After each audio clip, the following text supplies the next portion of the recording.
नमस्कार, मैं हूं अंकुर और आप देख रहे हैं सत्य हिंदी का न्यूज बुलेटिन। एक नजर अब तक की सुर्खियों पर। शराब नीति से जुड़े मनी लॉन्ड्रिंग मामले में गिरफ्तार दिल्ली के मुख्यमंत्री अरविंद केजरीवाल तिहाड़ जेल में बंद हैं। इस बीच सीएम केजरीवाल की पत्नी सुनीता केजरीवाल ने आज एक और वीडियो जारी किया है। वीडियो में उन्होंने सीएम केजरीवाल का संदेश पढ़कर सुनाया है। सुनीता केजरीवाल ने कहा है कि अरविंद केजरीवाल ने सभी विधायकों को संदेश भेजा है। उन्होंने कहा कि हर विधायक रोजाना अपने विधानसभा क्षेत्र का दौरा करे। सीएम केजरीवाल ने कहा है कि मैं जेल में हूं, इसलिए मेरे किसी भी दिल्ली वासी को किसी भी तरह की परेशानी नहीं होनी चाहिए। हर विधायक रोजाना अपने विधानसभा क्षेत्रों का दौरा करें और लोगों की समस्याओं पर चर्चा करनी है और उनके मुद्दे को ध्यान से सुनना है। इसके बाद उनकी परेशानी को दूर करना है। उन्होंने आगे कहा कि सिर्फ सरकारी विभागों से जुड़ी समस्याएं ही नहीं, बाकी समस्याएं भी दूर करें। दिल्ली के 2 करोड़ लोग मेरा परिवार हैं, किसी को कोई भी तकलीफ नहीं होनी चाहिए। दिल्ली के मुख्यमंत्री और आम आदमी पार्टी के प्रमुख अरविंद केजरीवाल की गिरफ्तारी पर अमेरिका नियमित रूप से बयान जारी कर रहा है, जिसे लेकर अब एक पत्रकार ने सवाल पूछा है। बुधवार को अमेरिकी विदेश मंत्रालय के प्रवक्ता मैथ्यू मिलर से एक पत्रकार ने पूछा कि अमेरिका केवल अरविंद केजरीवाल की गिरफ्तारी पर ही क्यों आवाज उठा रहा है, पाकिस्तान में विपक्षी नेताओं की गिरफ्तारी पर खामोश क्यों है। इस सवाल के जवाब में मैथ्यू मिलर ने कहा कि दोनों मामलों को एक साथ देखना सही नहीं है। साथ ही उन्होंने कहा कि अमेरिका चाहता है कि पाकिस्तान में सभी को एक समान कानून और मानवाधिकार के नजरिए से देखा जाए। बता दें, अमेरिका अरविंद केजरीवाल की गिरफ्तारी को लेकर कई बयान जारी कर चुका है। अरविंद केजरीवाल को मुख्यमंत्री पद से हटाने की मांग करने वाली एक और याचिका दिल्ली हाईकोर्ट ने गुरुवार को खारिज कर दी। कोर्ट ने कहा है इस बारे में कदम उठाना एलजी और राष्ट्रपति के अधिकार क्षेत्र में है, ऐसे में इस तरह का आदेश नहीं दे सकते। हालांकि कोर्ट ने एक अहम टिप्पणी करते हुए कहा कि कई बार राष्ट्रीय हित निजी हित से बड़े होते हैं, लेकिन ये निर्णय केजरीवाल का है। दिल्ली हाईकोर्ट ने बुधवार को केजरीवाल की याचिका पर फैसला सुरक्षित रख लिया था।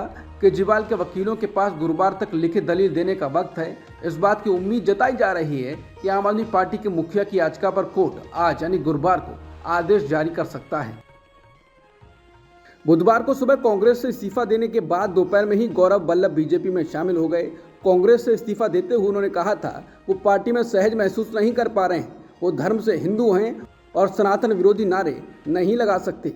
संजय निरुपम को कांग्रेस से निष्कासित कर दिया गया है। वहीं संजय निरुपम ने कहा है कि निष्कासन से पहले ही मैंने रात को अपना इस्तीफा भेज दिया था। संजय निरुपम उत्तरी मुंबई से कांग्रेस सांसद रह चुके हैं। इस बार ये सीट समझौते के तहत शिवसेना यूबीटी के पास है। निरुपम पार्टी पर इस सीट पर समझौता तोड़कर उन्हें टिकट देने की जिद पर अड़े हुए थे। कांग्रेस ने एमबीए और इंडिया गठबंधन को बचाने के लिए संजय निरुपम के सामने झुकने से इनकार कर दिया।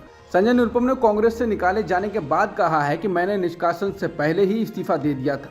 उन्होंने कहा कि कांग्रेस के भीतर कई लॉबी हैं जो आपस में ही लड़ रही हैं और इससे पार्टी के कार्यकर्ताओं में हताशा है। उन्होंने पत्रकारों से बात करते हुए कहा कि पार्टी से निकाले जाने से पहले ही मैं इस्तीफा दे चुका था। पार्टी के अंदर ही कई लॉबियों के बीच टकराव चल रहा है और इससे संगठन गर्त में जा रहा है। मैं धीरज रख रहा था, लेकिन मेरा धीरज टूट गया और जो हुआ वो आपके सामने है। पार्टी के अंतर्द्वंद के कारण कई लोगों में निराशा है। ऐसा ही चलता रहा तो धीरे धीरे बहुत कुछ खत्म हो जाएगा। कांग्रेस में 5 पावर सेंटर हैं, सोनिया गांधी, राहुल गांधी, प्रियंका गांधी, मल्लिकार्जुन खड़गे और केसी वेणुगोपाल। निरुपम ने कहा कि कांग्रेस जिस नेहरूवादी विचारधारा पर चलती है वो देश में खत्म हो चुकी है। बिहार में लोकसभा चुनाव को लेकर सियासी सरगर्मी चरम पर है। पप्पू यादव ने इस सरगर्मी को और तेज कर दिया है। राजद चीफ लालू यादव और कांग्रेस नेता राहुल गांधी की बात को अनसुना करते हुए उन्होंने आज पूर्णिया से नामांकन दाखिल कर दिया। नामांकन करने के बाद पप्पू यादव ने कहा कि कांग्रेस का समर्थन प्राप्त है, निर्दलीय चुनाव लड़ना पड़ा। बहुत सारे लोगों ने हमारी राजनीतिक हत्या करने की साजिश की। हमेशा से पूर्णिया की जनता ने पप्पू यादव को जात पात से ऊपर रखा है। सबकी एक ही आवाज़ है, पप्पू और पूर्णिया। मैं इंडिया गठबंधन को मजबूत करूंगा, मेरा संकल्प राहुल गांधी हैं। सपा ने अब मेरठ में मुरादाबाद जैसा उलटफेर किया है। नामांकन के आखिरी दिन अतुल प्रधान का टिकट काट दिया गया। उनकी जगह पर पूर्व मेयर सुनीता वर्मा को प्रत्याशी बनाया है। प्रधान ने बुधवार को नामांकन दाखिल किया था। शाम को उनके टिकट कटने की खबरें सामने आने लगी। वहीं टिकट काटे जाने की अटकलों पर अतुल प्रधान ने कहा है कि अगर उनका टिकट काटा जाता है तो विधायक पद से इस्तीफा दे देंगे। मतलब सपा में हलचल तेज हो गई है।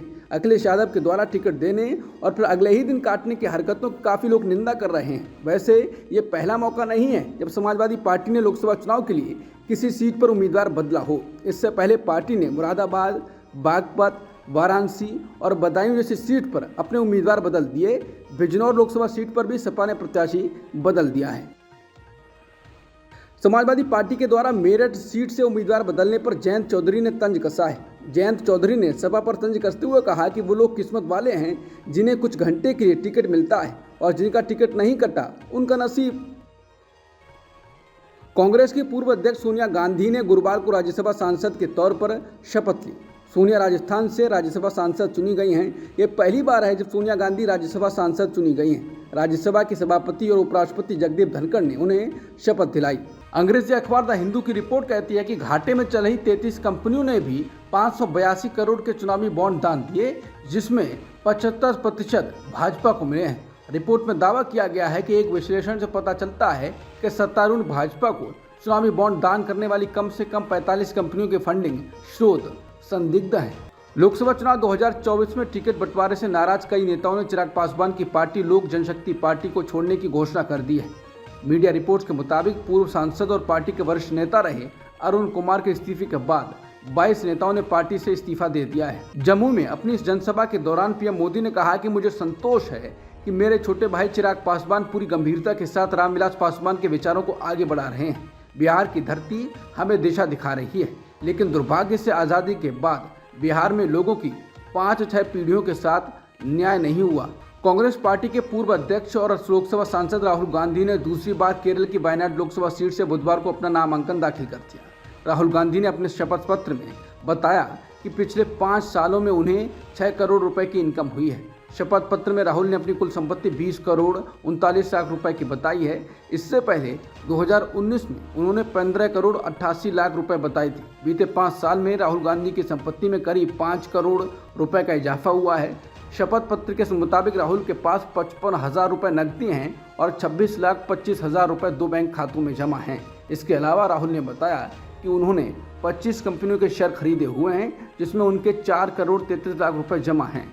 शपथ पत्र के मुताबिक राहुल गांधी के पास करीब 11 करोड़ 15 लाख रुपए की अचल संपत्तियां हैं। अब तक की सुर्खियों में इतना ही। बाकी खबरों के लिए बने रहिए सत्यहिंदी.com के साथ।